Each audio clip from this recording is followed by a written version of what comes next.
हैं, शंकर बल प्रदान करते हैं। दुनिया के लोग हंसेंगे शंकर जी पे जल चढ़ाने से क्या होता है, दुनिया के लोग हंसेंगे शंकर जी पर एक लोटा जल चढ़ाने से फल क्या मिलता है, एक लोटे जल की महत्वता क्या होती है। दुनिया के लोग हंसेंगे कि शंकर की आराधना का फल क्या होता है, दुनिया के लोग हंसेंगे कि भगवान शिव की भक्ति का फल क्या होता है, दुनिया के लोग हंसेंगे कि शंकर भगवान पर बेलपत्र चढ़ाने का फल क्या होता है, शंकर भगवान का गुणगान करने का फल क्या है, शिव को एक चावल का दाना शंकर को चढ़ाने का फल क्या है, एक बार मुख से पंचाक्षर मंत्र नमः शिवाय, षडाक्षर मंत्र ओम नमः शिवाय, श्री शिवाय नमस्तुभ्यम बोलने का फल क्या है। ये दुनिया के लोग हंसते हैं, पर जितने लोग हंसते हैं हम उनसे कहते हैं ये इतने जो पत्र यहाँ पर इकट्ठे होते हैं थोड़े यहाँ रखें, आज पहले दिन यहाँ पर इतने पत्र, ये पत्र अलग, इन पत्रों को कभी मौका मिले और जिसके मन में संशय हो, जिसके मन में संशय हो कि शंकर करता क्या है, उसको एक बार इन पत्रों में कहीं ना कहीं इनका मोबाइल नंबर भी रहता है, इनका एड्रेस भी रहता है, तो उसको पढ़ा करो कि इन पत्रों से हमको ये मालूम पड़ता है कि शिव करता क्या है। देवता देते हैं पल्ला झाड़ कर और महादेव देते हैं छप्पर फाड़ कर। मेरा शंकर कभी कम नहीं देता, मेरा वो घड़दानी देता है तो छप्पर फाड़ कर देता है। चोर चोरी करने के लिए शिव जी के मंदिर में जाता है, अपना कपड़ा जलाकर उजाला कर कर चोरी का सामान ढूंढता है, शिव कृपा कर कर उसको कुबेर बना देते हैं। जो कुबेर की कुर्सी पर बैठा वो वही चोर है जो शंकर के मंदिर में चोरी करने गया था, पर शिव ने कृपा कर, वो घड़ी ने कृपा कर।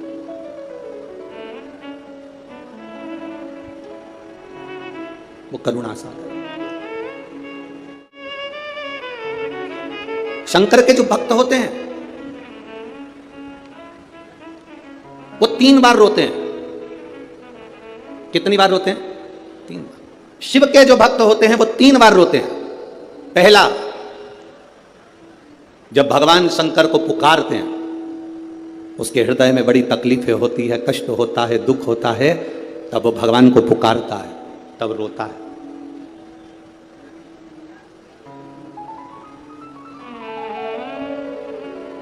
शिव के भक्त 3 बार रोते हैं। पहला, जब वो बाबा को पुकारता है दुख की घड़ी में, कष्ट की घड़ी में, तकलीफ की घड़ी में, तब वो बाबा को पुकारता है, तब रोता है। दूसरी बार, शिव का भक्त जब बाबा नहीं सुनते, बाबा नहीं आते, उसका दुख जब समाप्त नहीं होता और भगवान जब आते नहीं, उसका दुख जाता नहीं, शंकर का भक्त फिर रोता है।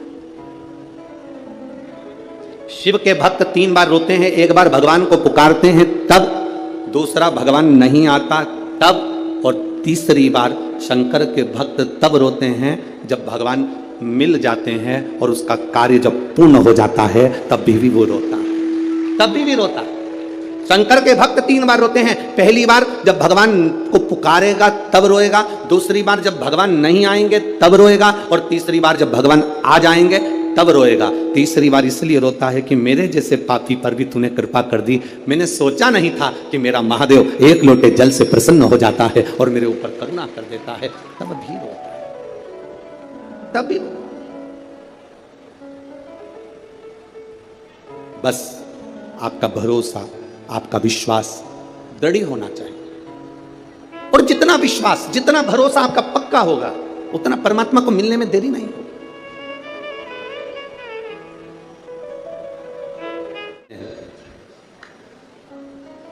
पार्वती जी को दूसरा वर देवाधिदेव महादेव दिया। एक वर दिया व्रत, नियम, साधना, तपस्या, तप करने वालों को शिव और शक्ति बल देते। दूसरा वर देवाधिदेव महादेव माता पार्वती जी को दे दे। पार्वती, और देखो, बिना बल के, बिना अगर कोई तप साधना अगर कोई करे और भगवान शिव की कृपा ना हो, माता रानी की, स्वयं माता पार्वती की दया ना हो, तो कोई व्रत किसी का सफल नहीं होता।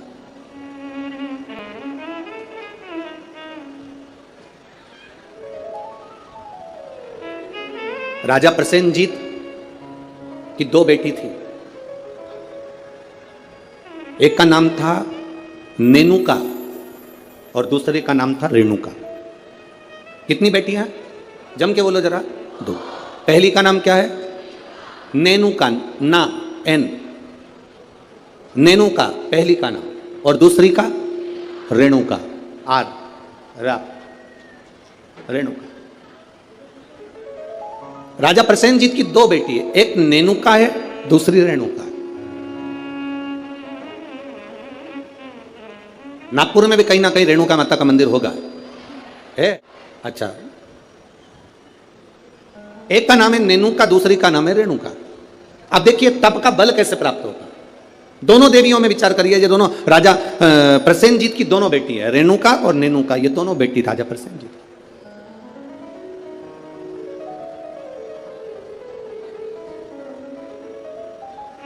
प्रथम नेनुका का जन्म हुआ, और नेनुका का जब जन्म हुआ तब नेनुका उस जन्म को पाने के बाद में अपने राजसी कार्य में अपने पिता के साथ में रहने लगी, कार्य करने लगी। दूसरे नंबर पर आई है रेणुका। रेणुका का जब से जन्म हुआ, जब से रेणुका जन्मी, उस दिन से उसने केवल अपनी मां रेणु से एक बात सीख ली कि जो कुछ मिलेगा वो अपने कर्म से मिलेगा, जो कुछ मिलेगा वो अपनी मेहनत से मिलेगा। इसलिए मत बुरे कर्म कर बंदे वरना पछताएगा, भगवान की आंखों से तू बच नहीं पाएगा, तू बच नहीं पाएगा। हम जिस कर्म को करें उस कर्म के बल पर हमें प्राप्ति हो। एक पत्र आया है, देखिए।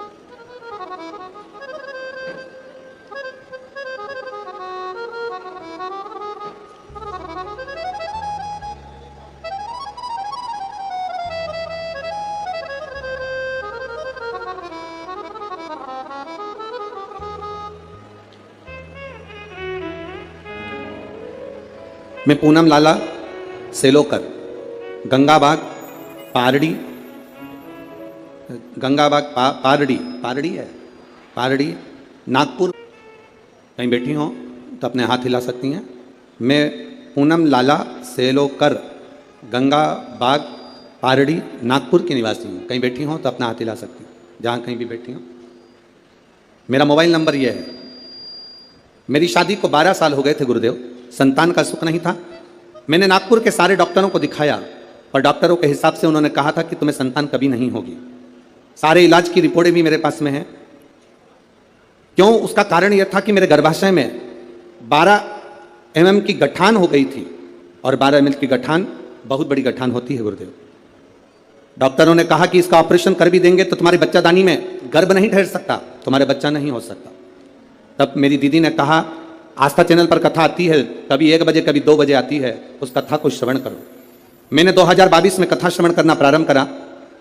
आपने पशुपतिनाथ के व्रत का वर्णन किया। 12 साल तक मेरे यहाँ औलाद नहीं हुई गुरुदेव। जब 12 साल संतान नहीं हुई तब पशुपति व्रत करना प्रारंभ करा। सफेद आंकड़े की जड़ का प्रयोग किया, और सफेद आंकड़े की जड़ को मैंने कमर में बांध भगवान शिव का भजन करना प्रारंभ करा। आपने पीपल के पत्ते का जो उपाय बताया वो मैंने किया, और गुड़ियारी रायपुर की कथा मैंने टीवी पर आसन लगाकर सामने टीवी को चालू कर पूरी कथा गुड़ियारी रायपुर की सुनी, और बाबा की कृपा से उसी महीने में मेरा गर्भ ठहर गया, और 17 जुलाई 2023 को मुझे पुत्र रत्न की प्राप्ति हुई है। मैं बाबा को यहाँ प्रणाम करने आई हूँ। कहीं बैठी हैं क्या? बच्चा लाए हैं? बच्चा लाए हो ले आओ, अगर लाए हो तो लेकर आ सकते हो। गुरुदेव, डॉक्टर के हिसाब से मेरे यहाँ कभी संतान का सुख नहीं था, उनके हिसाब से मुझे औलाद नहीं हो सकती थी, पर बाबा देवादिदेव महादेव पर जो विश्वास किया, भरोसा किया, जल चढ़ाया, जल का आचमन किया, ये शिव की कृपा से मुझे संतान की प्राप्ति हुई। ये शिव तक। एक पत्र और बड़ा सुंदर आया, देखिए।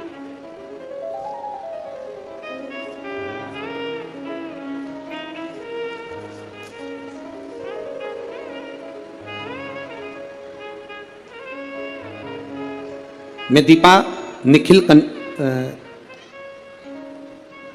दीपा निखिल कनाटे, शांतिनगर, कावलापेट है, कावलेपेट। अरे तुम समझ गए ना? हाँ बस ठीक है। नागपुर मेरा प्लाट नंबर 143। बहुत जोरदार। कहीं बैठी हैं? कहीं बैठी हो तो हाथ हिला सकती हैं। कहीं पर बैठी हो तो हाथ हिला सकती हैं। मैं दीपा निखिल, कनाटे, शांति नगर, समझ जाओ, ठीक है। हाँ, कावलापेट, नागपुर, मेरा प्लाट नंबर 143। गुरुदेव, मैं बाबा का क्या गुणगान करूं, मेरी शादी को कई साल निकल गए, संतान का सुख नहीं था गुरुदेव। 6 साल तो मैं जहां कोई कहता था वहां चली जाती, गोदी भरवा कर ले आती, कोई नारियल डाल डाल कर गोदी में इतने सारे नारियल इकट्ठे हो गए कि एक बार विसर्जन करना पड़ा गुरुदेव। फिर भी संतान का सुख नहीं हुआ। ऐसा कोई दरवाजा नहीं था जिस दरवाजे पर मैं नहीं गई, पर मुझे संतान का सुख नहीं हुआ गुरुदेव। टेस्ट पे भी करवाया, वो भी सफल नहीं हुआ, संतान का सुख नहीं हुआ। किसी ने कहा एक काम करो, पशुपतिनाथ का व्रत करो, शिव जी को जल चढ़ाकर एक बेलपत्र खाओ और जल का आचमन करो। गुरुदेव, बाबा का मैं क्या वर्णन करूं, पशुपतिनाथ का व्रत किया और बाबा की कृपा से तब भी मेरा गर्भ नहीं ठहरा। मेरे 5 व्रत पूरे हो गए, जब गर्भ नहीं ठहरा तो मैंने बाबा से प्रार्थना करी, बाबा तू सबकी सुनता है। वो सियोर वाला महाराज व्यासपीठ पर बोलकर कहता है तू 3 महीने में सुनता है, फिर मेरी क्यों नहीं सुना। बाबा, मैं मंदिर से आ रही थी तो किसी एक महिला ने कहा कि तू एक काम करा कर, मंदिर में पोछा झाड़ू कर लिया कर। मैं मंदिर में सफाई करने लगी, झाड़ू लगाने लगी, पोछा लगाने लगी, मंदिर की बाल्टी में पानी भरकर रख देती, पूरे मंदिर को साफ करती। बाबा की कृपा का मैं क्या गुणगान करूं। केवल 1.5 महीना बीता और मेरा गर्भ ठहर गया। अब गर्भ ठहर गया गुरुदेव, डॉक्टर को जांच कराई तो उसने कहा कि तुम्हारा गर्भ में बच्चा है। अब डॉक्टर ने जांच कर कहा कि गर्भ में बच्चा है। बच्चा मेरे गर्भ में रहा 1 महीना, 2 महीना, 3 महीना, 4 महीना बीतता चले गया। 4थे महीने में मुझे कष्ट बहुत हुआ। जब कष्ट बहुत ज्यादा हुआ तब डॉक्टर को दिखाया तो उसने कहा तुम्हारे गर्भाशय में एक बच्चा है और कोई एक गोला सा दिख रहा है, ऐसा लगता है कि कोई गांठ पड़ी हुई है। तब मुझे भय लगा और मैंने तुरंत गीता प्रेस गोरखपुर की शिव महापुराण की पुस्तक बुलवाई, पढ़ना चालू करा। मेरा 5वां महीना निकला। डॉक्टर कहते रहे तुम्हारे गर्भ में एक बच्चा है और एक गांठ पड़ी हुई है। 6ठा महीना पूर्ण हुआ, 7वां महीना पूरा हुआ, धीरे धीरे करते 9वां महीना हुआ। कथा पढ़ती रही, भोलेनाथ का भरोसा करती रही। अब मेरा डिलीवरी का टाइम आया। डॉक्टर ने कह दिया तुम्हारे शरीर में प्लेटलेट कम है तो तुम्हारा साधारण सा नॉर्मल डिलीवरी नहीं हो सकती, तब ऑपरेशन से बच्चा हो। जानकर मैं बड़ी दुखी हो गई। अब करे तो करे क्या। डॉक्टर के अनुसार तुम्हारे गर्भ में एक बच्चा है और एक गांठ है तो बड़ी सावधानी से बच्चे को जन्म देना पड़ेगा। तब क्या कहूं गुरुदेव, बाबा तो बाबा है। आप कहते हो भगवान देता है पल्ला झाड़कर, महादेव देता है चप्पर फाड़कर। बाबा ने मुझे 2 संतान प्रदान कर दी। जो डॉक्टर कहता था केवल एक गठान है, वो 2 संतान दिए। मैं दोनों बच्चों को लेकर यहां आई हूं गुरुदेव, आपका आशीर्वाद मिले। कहीं बैठी हैं दोनों बच्चों को लेकर जो आई हैं, कहीं बैठी हो तो हाथ हिला सकती हैं जहां कहीं बैठी हो, और अगर बैठी हो तो अपने दोनों बच्चों को लेकर व्यासपीठ के पास में आ सकती हैं। मैं दीपा निखिल, कनाटे, शांति नगर, ठीक है, कावलापेट, नागपुर, मेरा प्लाट नंबर 143। श्री शिवाय नमस्ते। ये शिव तत्व है, औघड़ी है शंभु, फिर कालदर्शी है। अरे महाराज, अरे लुटा दिया भंडार,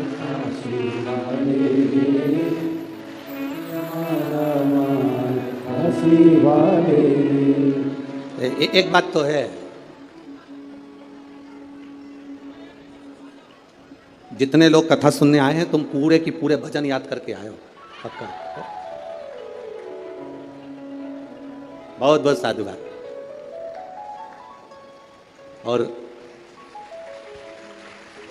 एक बात तो है, विदर्भ विदर्भ है और नागपुर नागपुर है।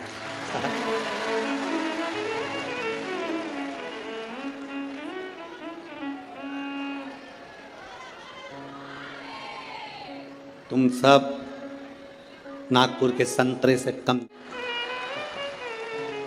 पक्का। संतों की धरा है नागपुर, शिव तत्व की प्राप्ति। महाराज औघड़ी है शब्द। 2 बेटियां हैं राजा की, प्रसेनजीत की 2 बेटियां। एक नेनुका है तो दूसरी रेणुका। नेनुका अपने राज परिवार में, अपने राजघराने में सुख से आनंद से रह रही है, आनंद से रह रही है। और रेणुका जिसके अंदर भाव शुद्ध है, जिसके अंदर भाव की शुद्ध है, जिसके अंदर आनंद की शुद्ध है, वो रेणुका है। दोनों में भाव की शुद्धता है। नेनुका राजघराने का आनंद ले रही है, नेनुका राजघराने का सुख पा रही है, और रेणुका राजघराने में रहने के बाद भी अपनी मां रेणु के पद चिन्हों पर चलकर भगवान देवाधिदेव महादेव की अविरल भक्ति में लीन है। अविरल भक्ति।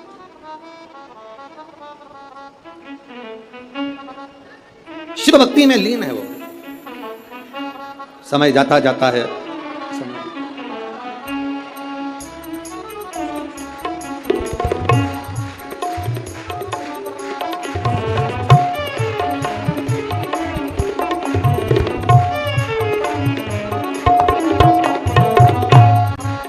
अब रोइए नहीं, खुश होइए। बाबा ने झोली भर दी ना, तो रोना नहीं है, अब तो खुश होना। आप भी मत रो।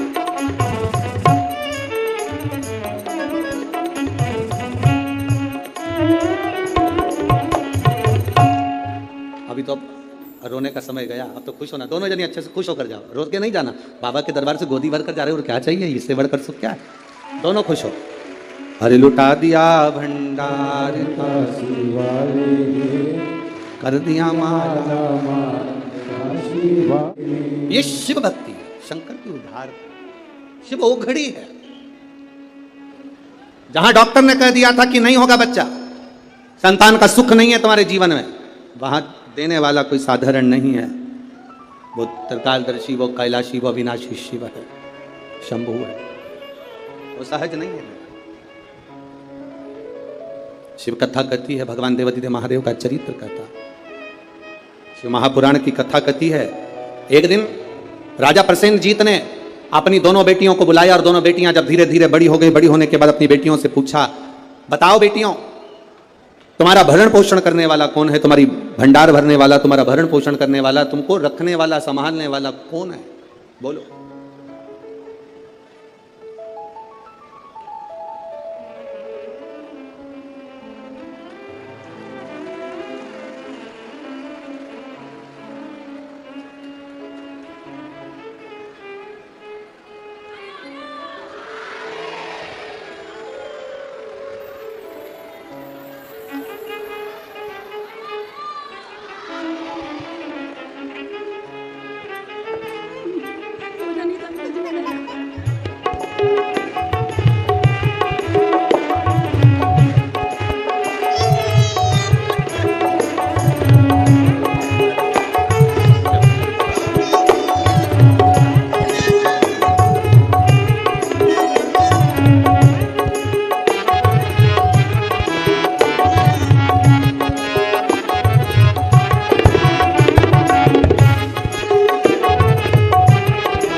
ये वही है जिसको कहा गया था कि गठान है, और बाबा की कृपा से एक नहीं, जब देता है तो छप्पर फाड़ कर देता है। ये शिव तत्व है,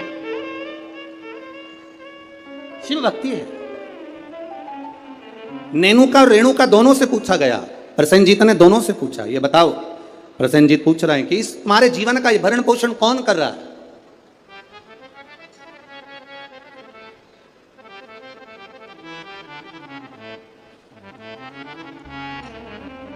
नेनुका ने कहा, पिताजी मेरे जीवन का भरण पोषण आप कर रहे हो, मेरे जीवन को चलाने वाले आप हो, भरण पोषण करने वाले आप हो। अब राजा प्रसेनजीत ने अपनी बेटी रेणुका से पूछा, रेणुका तू बता कि ये भरण पोषण तेरा कौन कर रहा है। रेणुका कहती है, पिताजी ये तो सब जो कर रहे हैं वो भोलेनाथ कर रहे हैं, जो लिखा ललाट पर वो मिल रहा है, जो लिखा, जो ललाट पर लिख दिया वो मुझे मिल रहा। दुख लिखा, सुख लिखा, अच्छा लिखा, बुरा लिखा, जो उसने लिखा वो मुझे मिल रहा। जो लिखा ललाट पर वो मुझे मिला।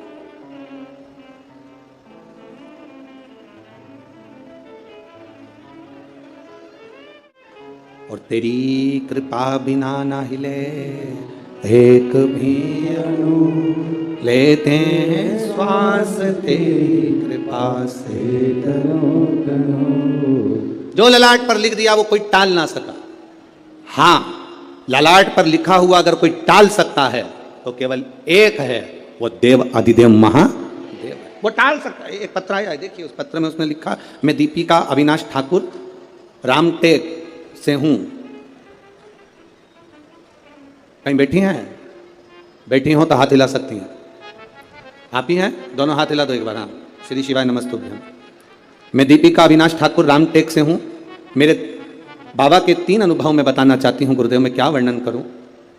मेरी मामी को जो रजनी बेस रामटेक में है, उनको कैंसर हो गया और कैंसर होने के बाद में उनका नागपुर में इलाज चला। नागपुर से इलाज कराने के बाद उनको दिल्ली ले गए। दिल्ली ले गए तभी भी उनका कैंसर ठीक होने को नहीं। गुरुदेव अब करें तो करें क्या? तब बाबा देवादिदेव महादेव पर विश्वास रखकर दिल्ली से दिखाने के बाद में वो ऑपरेशन का बोले पर हम उनको लेकर आए और गुरुदेव शिवजी पे चढ़ी हुई बेलपत्र उनको खाने के लिए देने लगे। शंकर पर चढ़ा हुआ जल उनको पीने के लिए देने लगे। मैं बाबा का क्या गुणगान करूं गुरुदेव। आज बाबा की कृपा से जो मेरी मामी जी को कैंसर हो गया था वो पूर्ण तरह से ठीक है, इसलिए मैं बाबा को यहां नमन करने के लिए। आराम है बाबू? दोनों हाथ हिला दो एक बार। श्री शिवाय नमस्तुभ्यम। गुरुदेव शिव कृपा इसी को कहते हैं। गुरुदेव बाबा जब देता है तो साधारण नहीं देता बाबा। गुरुजी आप कहते हो कि सारी समस्या का एक लोटा जल है हल, पर निवेदन करूं गुरुदेव बेलपत्री में भी वो बल है कि साधारण व्यक्ति उस बेलपत्र को समझ नहीं सकता। ये शिव तत्व की प्राप्ति। बैठिए बहन। शिव की वो क्या दे रहा है, क्या कर रहा है, ये उसके ऊपर निर्भर है। नागपुर वालों, आप लोगों को मौका मिला है 5 दिन की कथा का।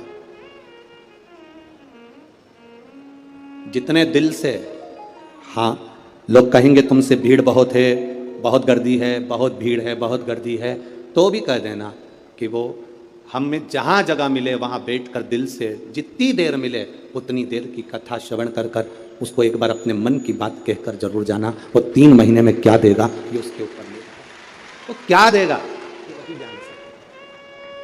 भगवान ने अगर आपको धन दिया है तो बन सके जो शिव भक्त यहाँ पर आए उनको दोनों हाथों से कुछ जो बन सके, पानी हो, फलाहार हो, बिस्कुट हो, कुछ भी सामग्री एक बार उनका मुंह झूठा जरूर कराओ और लिख कर रखना अपनी डायरी में कि मैंने 5 रुपए का पानी पिलाया था। 3 महीने इंतजार मत करना, 1.5 महीने में इंतजार कर कर बताना कि वो 5 रुपए का जो पानी पिलाया वो 3 गुना हुआ कि नहीं हुआ, 4 गुना हुआ कि नहीं, उसका फल क्या क्या मिल रहा है, क्या प्राप्त होगा, ये वही था।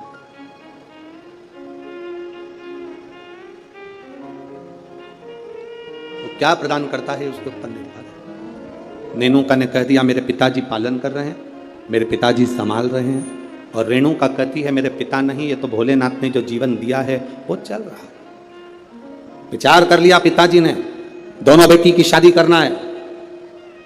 एक बेटी के हृदय में शिव समाया हुआ है, एक बेटी के हृदय में ज्ञान समाया हुआ है, वैराग्य त्याग संत का भाव समाया हुआ है, और दूसरी बेटी के हृदय में जानती है कि मेरे पिता संचालन कर रहे हैं तो इसको कोई राजसी राजा ही इसको परणाएगा, इस बेटी का विवाह किसी राजा के साथ करूंगा, बेटी का विवाह में राजा के साथ करूंगा। जब भरोसा प्रबल हो जाता है, विश्वास दृढ़ हो जाता है, तब परमात्मा की प्राप्ति का केंद्र बन जाता है।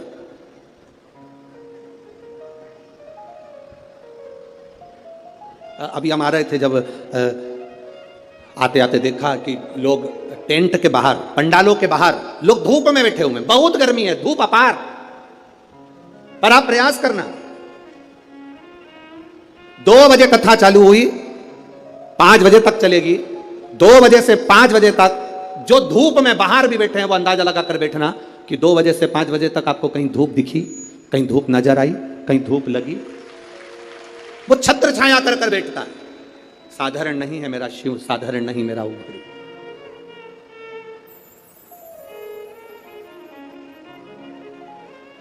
कोई कह रहे थे कि गुरुजी आदरणीय आमदार जी मोहन मते जी कथा करा रहे हैं, हम कह रहे हैं मोहन मते जी नहीं, ये तो नागपुर वालों का जो भाग्य प्रबल हुआ, और मोहन मते जी की जो धर्म पत्नी है श्रीमती सौभाग्यवती सविता मोहन जी मते, उनको धन्यवाद देंगे कि उनके पुण्य, कहीं उन्होंने शंकर की आराधना, मोहन मते जी तो शिव की आराधना बचपन से कर आ रहे हैं, बाल्यावस्था से, और ऐसा नहीं कि कोई शिवालय रह जाता हो।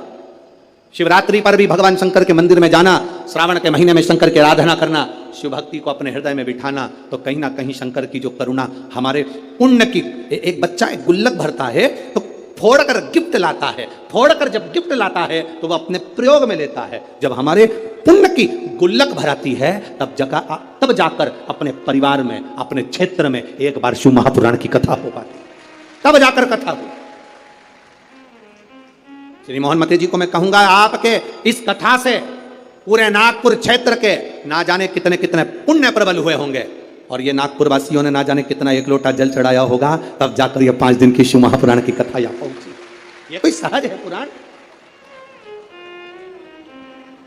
बोल बम का नारा है, बहुत अपने पुण्य की प्रबलता हुई, तब जाकर ये शिव महापुराण की कथा हमारे जीवन में एक बार श्रवण करने का सौभाग्य अपने क्षेत्र में, अपने नगर में, अपने गांव में मिल रहा, तब मिल रहा।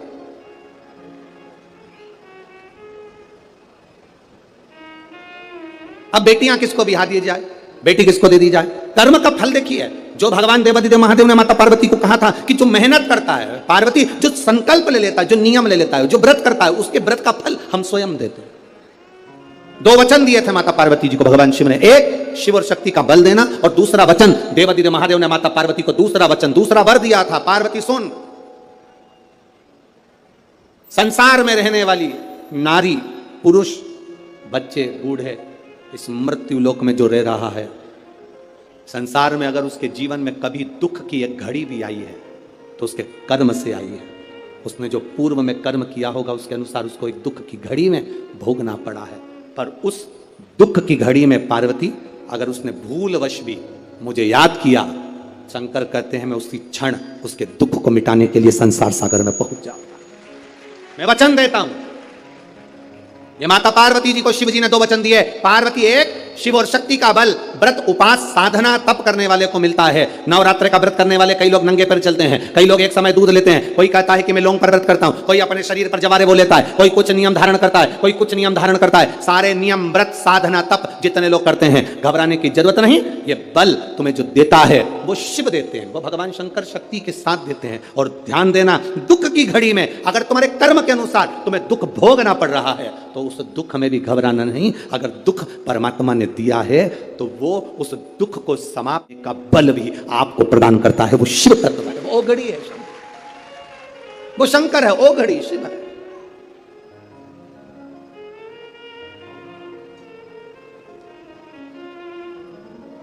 वो शंकर आपके बल को जो बढ़ा रहा, आपके विश्वास को जो दृढ़ कर रहा। महाराज राजा प्रसेन ने विचार कर लिया, दोनों बेटी का विवाह करना है। नेनुका का विवाह करूंगा किसी राजा के साथ और रेणुका का विवाह करूंगा किसी ऋषि के साथ। नेनुका सहस्त्रार्जुन को दी गई, जिसकी हजारों भुजाएं थी, खूब राजसी ठाठ था, खूब बल था।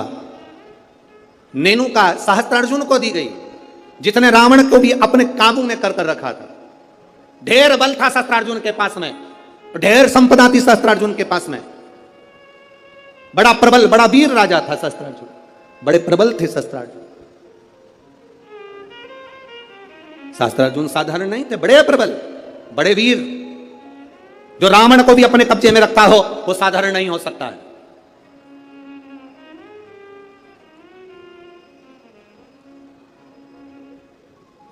राजा सहस्त्रार्जुन को अपनी बेटी नेनुका का विवाह कर दिया। अब आई बारी रेणुका की, तो फिर विचार करा गया कि इस रेणुका का विवाह मैं करूं तो करूं किससे, किसको दूं? तब कहा, बेटी जितनी तू शंकर की आराधना करती है, जितनी तू शिव जी की उपासना करती है, तेरा पति भी शंकर की आराधना करने वाला होना चाहिए। जमदग्नि जी को रेणुका ब्याह दी। जमदग्नि जी को जब रेणुका ब्याही, रेणुका का तप साधना देखिए कितनी प्रबल थी। जमदग्नि जी के साथ में रेणुका जब ब्याह कर आ गई, रेणुका का नियम था, प्रतिदिन का नियम था रेणुका का, प्रतिदिन का नियम। एक मट्टी को इकट्ठा करती, मट्टी को इकट्ठा कर कर उसका हंडा बनाती, घड़ा बनाती, पात्र बनाती, कच्चा घड़ा, कच्चा पात्र। मेरा निवेदन है यहां पर जितनी माताएं बैठी हैं, एक बार प्रयोग कर कर देखना कि आप मट्टी लाओ, मट्टी का हंडा बनाओ, मटकी बनाओ, और उस मटकी में कहीं जाकर जल भर कर लेकर आना, अपने सिर पर रखकर। मटकी टूटेगी कि नहीं टूटेगी? अरे बोलो तो जम के टूटेगी ना, क्योंकि वो पकी नहीं है, सही से बनी नहीं है, तो मटकी टूट जाएगी। अगर वो मट्टी का पात्र पका होता मट्टी का पात्र अग्नि में तपा होता, मट्टी का पात्र अग्नि में सना होता, अग्नि में तपा होता, तो वो मटकी फिर टूटती नहीं। अगर वो तपा हुआ है, अगर वो तपा अग्नि में तपा हुआ है तो वो नहीं टूटेगा, पर वो अग्नि कच्चा पात्र है तो टूटेगा, पका नहीं है तो वो टूट जाएगा। रेणुका का नियम था, मट्टी का पात्र बनाती, मटका हंडा बनाती और हंडे को लेकर जब नदी पर जाती जल भर कर लाती, जल भर कर लाती और वो जल अपने पति को देती। जमदग्नि जी को जल देती, जमदग्नि जी भगवान शिव को समर्पित करते। ओम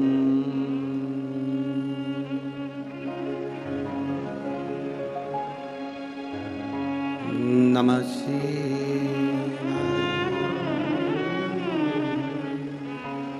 ओम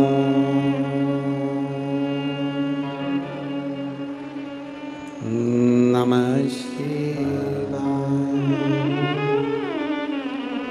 ओम नमः शिवाय।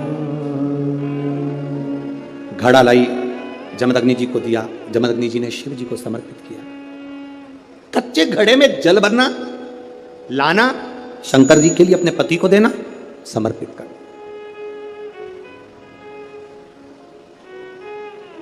सबसे कठिन काम, कच्चे घड़े में जल भरकर लाकर पति को देना और जल समर्पित करना। एक बार जमदग्नि जी के मन में एक भाव प्रकट हो गया कि मेरी पत्नी रोज घड़ा बनाती है, रोज हंडा बनाती है, रोज कच्चा घड़ा तैयार करती है और रोज जल भर कर लेकर आती है। मेरी धर्म पत्नी, आखिर ऐसा क्या तप साधना, ऐसा क्या तप बल, ऐसी क्या प्रबलता जो कच्चे घड़े में जल भर कर लाती है? कच्चे घड़े में जल भर कर लाना।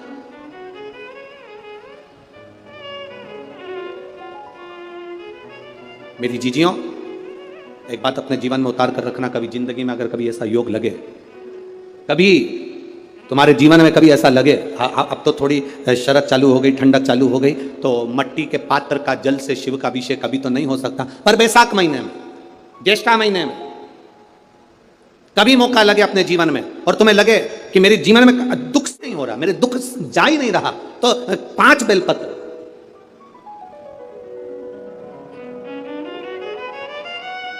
5 बेलपत्र। एक आप लोगों को देखो, इस पत्र में शिवलिंग लगा हुआ है तो हम आपको इसी से समझा देते हैं। एक बेलपत्र जिसकी डंडी का भाग जल जहां से बहकर बाहर निकल रहा है, अशोक सुंदरी का स्थान देखा है ना सब लोगों ने, बस उसी स्थान पर पहली बेलपत्र। दूसरी बेलपत्र पार्वती जी के स्थान पर, अर्थात जो जलाधारी है वहां पर।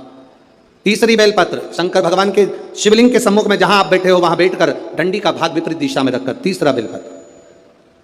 चौथा बेलपत्र भगवान शंकर का जल जहां से नीचे गिर रहा है उस ओर सीधी बेलपत्र नीचे की ओर। और 5वीं बेलपत्र शंकर भगवान के अशोक सुंदरी के स्थान को छुआकर नंदी के पास रखकर, जो घड़े में जल है अर्थात मट्टी के पात्र में जो तुम जल लेकर गई हो, उस पात्र के जल से शंकर का अभिषेक कर देना, शिव को वो जल समर्पित कर देना। जिंदगी में कैसा भी दुख हो वो कटता ही है, वो दुख रह नहीं सकता, ये निश्चित था। कभी कभी आप लोगों ने नागपुर में ऐसा दर्शन करा कि नहीं करा हमें नहीं मालूम, नागपुर की लीला तो हम नहीं जानते, पर हमारे उधर आज भी होता है। जब बैसाख का महीना आता है, ज्येष्ठा महीना आता है, गर्मी का समय आता है, तो शिव जी के ऊपर ऐसा तिकोना लोहे का कुछ एंगल बनाकर उसके ऊपर मिट्टी का हंडा रख देते हैं। अब यहाँ नागपुर में आप लोगों ने दर्शन करे ना करे वो हमें नहीं मालूम, पर अभी तक चांदी का लगता था, अभी तक सोने का लगता, पीतल का लगता, तांबे का लगता, पर जैसे ही बैसाख का महीना आया, जैसे ही ज्येष्ठा महीना आया, वैसे ही मिट्टी का पात्र रख दिया जाता, उसमें से बूंद बूंद पानी शिव जी को समर्पित। करें दर्शन यहाँ पर, किसी ने करे यहाँ रखते हैं लोग, ठीक है। शिव तत्व की प्राप्ति के लिए भगवान देवादिदेव महादेव के आनंद सुख को प्राप्त करें। जल, अग्नि, आकाश, वायु, पृथ्वी, 5 तत्व भगवान शंकर के ये 5 मुख है। इसलिए आरती में भी हम लोग कहते हैं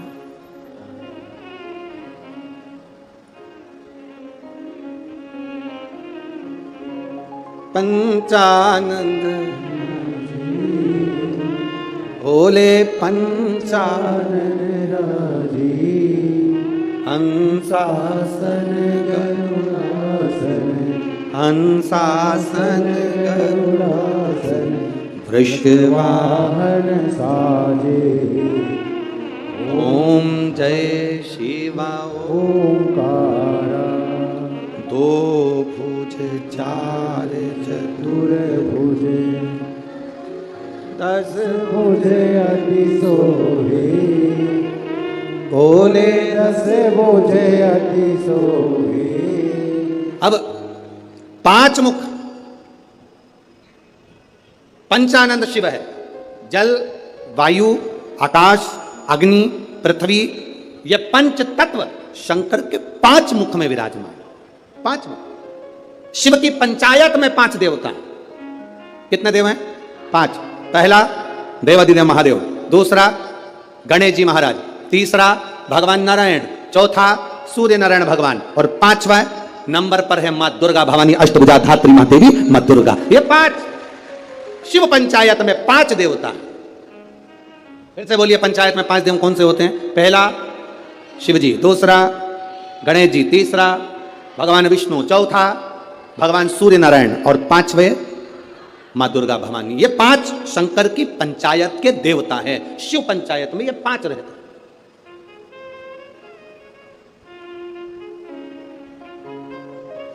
नागपुर में कथा कितने दिन की मिली? 5 दिन की। सावन में जब 5 सोमवार पड़े तो समझ लेना शंकर भगवान की बड़ी कृपा होने वाली है। 5 सोमवार मिल गए सावन के महीने में, मतलब शिव जो श्रावण के महीने में 1 लोटा जल चढ़ाने वाले हैं, उनकी मनोकामना पूर्ण होती ही है। पंचानंद स्वरूप में 5 दिन में 5 स्वरूप में पंचायत में पंचानंद पंच भौतिकता का आनंद रखने वाले शिव तत्व की प्राप्ति का सुख है शिव महापुराण। कई लोग कहते हैं गुरुजी 7 दिन की कथा करते हो, कभी 5 दिन की। आखिर 5 दिन की कथा का फल क्या है? हम कहते हैं कभी सुनिए, बैठिए पंडाल में, जहां जगह मिल जाए वहां बैठकर कथा का रस तत्व ग्रहण करिए, और जब जाओ आरती हो जाए, कर्पूर गौरम हो जाए, तब यहां तो उस रज को कभी शरीर पर लगा। एक पत्र आया, एक लड़के को ब्लड कैंसर हो गया, देखिए।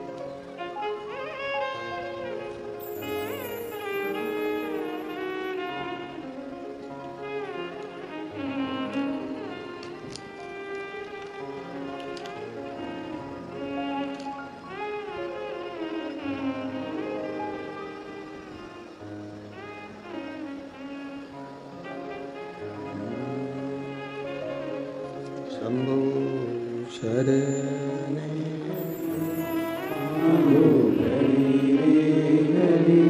दुख काटो दया करी न दर्शन आपो। शरण पड़ी मांगो घड़ी रे घड़ी दुख काटो। अब वो कैंसर वाला तो पत्र ढूंढना पड़ेगा, ये पत्र भी अच्छा है। मेरा नाम भसीजा शुभम विलास पोटुआर, 27 साल की उम्र है, मुकाम पोस्ट तहसील बड़सा, जिला गढ़चिरौली, महाराष्ट्र राज्य। कहीं बैठे हो तो हाथ हिला सकती हैं, कहीं बैठे हो तो हाथ हिला सकती हैं, जहां कहीं बैठी हैं। गुरुदेव, मेरा लीवर और किडनी दोनों ही डैमेज हो गए थे। दोनों ने काम करना बंद कर दिया, पेट में पानी भरा गया। डॉक्टर को दिखाया तो डॉक्टर ने कहा इसका पानी नहीं निकाल सकते क्योंकि इनके शरीर में खून की भी कमी है और लीवर किडनी दोनों काम करना बंद कर दिया। गुरुदेव, खून चढ़ाते पानी बन जाता, आप करें तो करें क्या? डॉक्टर ने कहा इसका एक तरीका हो सकता है कि टॉयलेट द्वारा या लेट द्वारा इनका पूरा की पूरा पानी निकालना होगा। वो निकाला पर वापस पानी जम गया। लीवर किडनी काम नहीं कर रहे थे, डॉक्टरों ने हाथ ऊंचे कर दिया है। डॉक्टरों का कहना था इसका कोई इलाज नहीं है, आप किसी भी हॉस्पिटल में ले जाओ, बड़े से बड़े हॉस्पिटल में ले जाओ तो इनका किडनी लीवर का या तो बदला जाए तब कुछ काम करे, परंतु इनका कोई फल नहीं है। हम उनको घर ले आए गुरुदेव, किडनी लीवर काम नहीं कर रही। डॉक्टर ने कहा आप ले जाओ, पर मन नहीं माना। हमने दूसरे हॉस्पिटल में उनको भर्ती करा, वहां पर भी इलाज चालू हुआ पर आराम नहीं लगा क्योंकि किडनी लीवर दोनों बेकार हो चुके थे। तब किसी ने कहा कि शिवजी को जल चढ़ाओ, वो जल लाकर इनको पिलाओ और एक बेलपत्र इनके नजदीक में रखो। हमने वही करना प्रारंभ करा। देवादिदेव महादेव को जल चढ़ाते, वो जल इनको आचमन कराते। बाबा का कृपा का मैं क्या वर्णन करूं गुरुदेव।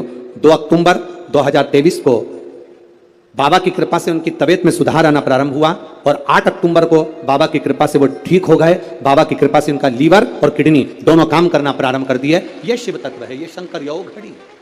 कहीं बैठे हो तो हाथ हिला सकते हैं क्या? हाँ जी, हाथ हिला दो एक बार। ठीक है, हाथ हिला दीजिए। श्री शिवाय नमस्तुभ्यम। वापिस हाथ हिलाओ एक बार। हाँ, वापिस हिलाइए। श्री शिवाय नमस्तुभ्यम। बैठिए। हर हर। शिव तत्व की प्राप्ति इसी को। आप जो शिव पर जल चढ़ा रहे हैं, आचमन कर रहे हैं, शंकर का गुणगान कर रहे हैं, उसका फल खाली नहीं जाता। मिट्टी के पात्र का जल हम देवादिदेव महादेव को जब समर्पित करते हैं तो उसका फल खाली नहीं जाता, खाली नहीं जाता।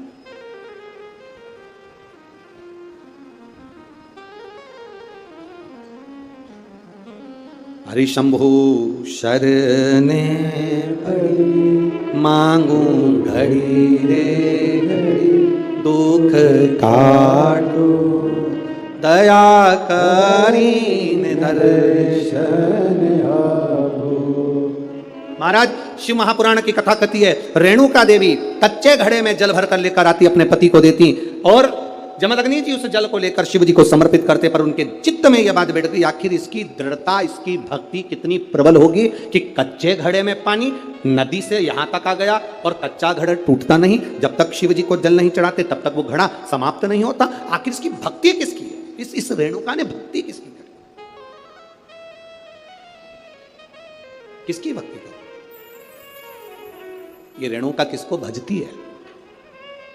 क्या देखा जमदग्नि जी ने कि आज रेणुका ने मट्टी का जो घड़ा बना रही है, जमदग्नि जी क्या देख रहे हैं कि मट्टी के घड़े को बनाकर पास में पार्थिव शिवलिंग का निर्माण कर रही है।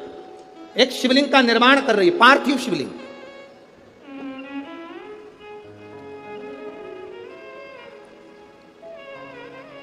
और पार्थिव शिवलिंग का निर्माण कर ये करती क्या है? मट्टी का जो घड़ा बनाया, उस घड़े को पार्थिव शिवलिंग का पूजन कर कर उस घड़े को शंकर से स्पर्श करा देती है। शिवलिंग से स्पर्श करा रही, केवल छुआ रही। थोड़ा ध्यान देना जरा कथा पर। पुराण की कथा कहती है, आप 200 रुपए की साड़ी खरीद कर लिया, आपको लगे साड़ी 200 रुपए की है, दुनिया के लोग कहेंगे कि इतनी सस्ती साड़ी पहनती है, उस साड़ी को महंगा करना है तो क्या करोगे? उस साड़ी को महंगा करने का सबसे सुंदर तरीका, 200 रुपए की साड़ी को भी शंकर भगवान को एक बार स्पर्श करा देना। उसको छूने से उसकी कीमत बढ़ जाती है, केवल स्पर्श मात्र से। अब वही 200 रुपए की साड़ी पहनकर जरा मार्केट जाइए, वही 200 रुपए की साड़ी पहनकर अपनी सहेली के घर जाइए, वही 200 रुपए की साड़ी पहनकर अपने परिवार में जाइए। आपके परिवार वाले उस 200 रुपए की साड़ी को देखकर भी कहेंगे तेरे पर ये साड़ी अच्छी लग रही है, थोड़ा महंगी होगी ऐसा लग रहा है। मतलब भगवान को जो छू जाता है उसकी कीमत मेरा महादेव अपने आप बढ़ा देता है। केवल परमात्मा को छुआ, स्पर्श किया, उसकी कीमत बढ़ गई, उसकी कीमत बढ़ी। केवल छूने पर, केवल स्पर्श।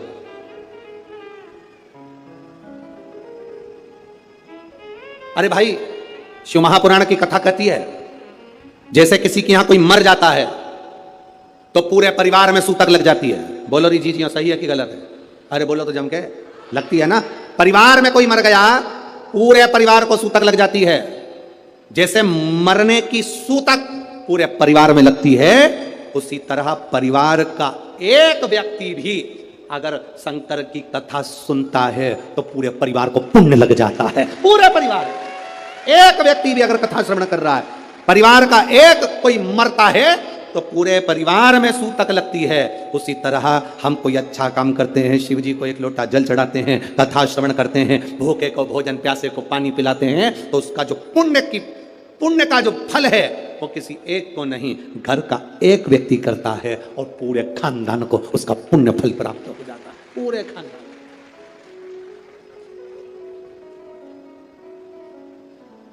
पूरे खानदान को उसका फल मिले। महाराज, शिव कथा कर रही है,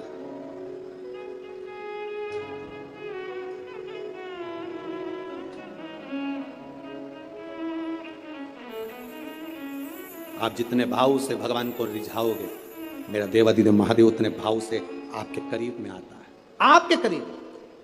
जितने स्नेह से आप रिझाने का प्रयास करोगे, जितने स्नेह से आप उसको पुकारने का प्रयास करोगे, उतने स्नेह से वो आपके करीब में आता है।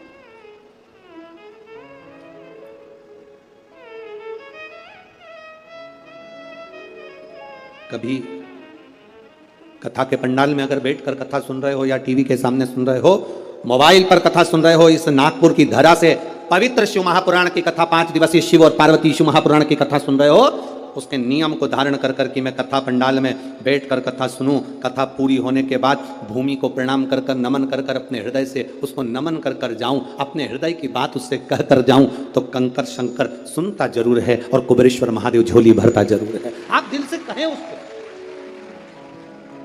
ओ मेरे भोले तेरा सहारा है, मेरे भोले तेरा सहारा है, मेरी नैया का तू किनारा है, मेरी नैया का तू किनारा है। ये तेरी कृपा से मिला, ये तेरी उदारता से मिला, ये तेरी करुणा से मिला। कहो, जमदग्नि जी ने देखा ये करती क्या, कच्चे घड़े में पानी कैसे ठहर सकता है,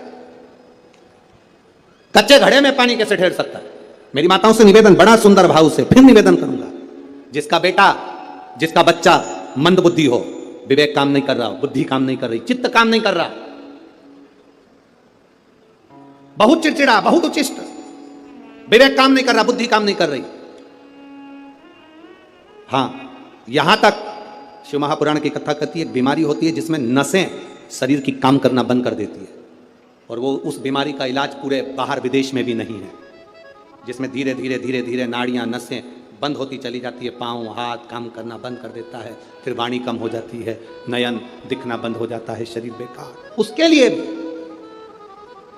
कोई मंदबुद्धि है, उसके लिए भी शिव महापुराण की कथा कहती है, हफ्ते 2 हफ्ते में कभी सोमवार के दिन भले मट्टी का बर्तन तुम्हारे घर में नहीं हो, घर में कोरा सा दिया भी हो, कोरा दिया, दिया कोरा मतलब उसमें दीप ना लगा हो, मट्टी का नया दिया, उसमें अगर आपने थोड़ा पानी भरकर रख भी दिया और उसमें गलते गलते वो पानी ज़्यादा नहीं भी बचा, 2 बूंद भी बचा है, और वो 2 बूंद भी अशोक सुंदरी वाली जगह पर चढ़ा है, और वही पानी जिसकी विवेक, जिसकी बुद्धि, जो मंद बुद्धि कहा जाता है, उसको अगर बेलपत्री के साथ में वो जल की 2 बूंद भी उसको दी जाए तो वो विवेकवान बनता चले जाता है, उसकी बुद्धि काम करना प्रारंभ करती है।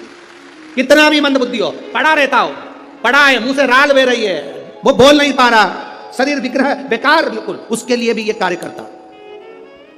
शिव पर चढ़ा हुआ मट्टी के पात्र का जल सुख प्रदान करता है। हमारे यहाँ नवरात्रे में जवारे बोए जाते हैं, आप लोगों को इधर बोते हैं कि नहीं बोते मालूम नहीं, हमको बोते हैं इधर, मट्टी के पात्र में जवारे बोए जाते हैं, कुंडी में जवारे बोए जाते हैं, मट्टी में गेहूं डालकर जवारा बोया जाता है। उस जवारे क्यों बोते हैं, उसको बोने का कारण क्या है? केवल कोई कहे कि हम ठाकुर जी को भजते हैं, भगवान कृष्ण को भजते हैं, कोई कहे हम तिरुपति बालाजी को, नारायण को भजते हैं, कोई कहता है कि हम हरि विट्ठल को, पांडुरंगा को भजते हैं, हमारे यहाँ हम इनको भजते हैं तो जवारे नहीं बोते। ना ना, पुष्टि मार्गी है, ठाकुर जी की सेवा करने वाला है, उसके यहाँ भी ये 9 दिन जवारे बोए जाते हैं। रामानुज संप्रदाय से जुड़ा हुआ है, नारायण की पूजन कर रहा है, उसके घर में भी जवारे बोए जाते हैं। पांडुरंगा हरि विट्ठल की उपासना कर रहा है, उसके घर में भी जवारे बोए जाते हैं। जवारे का महत्व हमारे यहाँ शास्त्र कहता है। क्या महत्व है उसका, क्या फल है उसका? महाराज,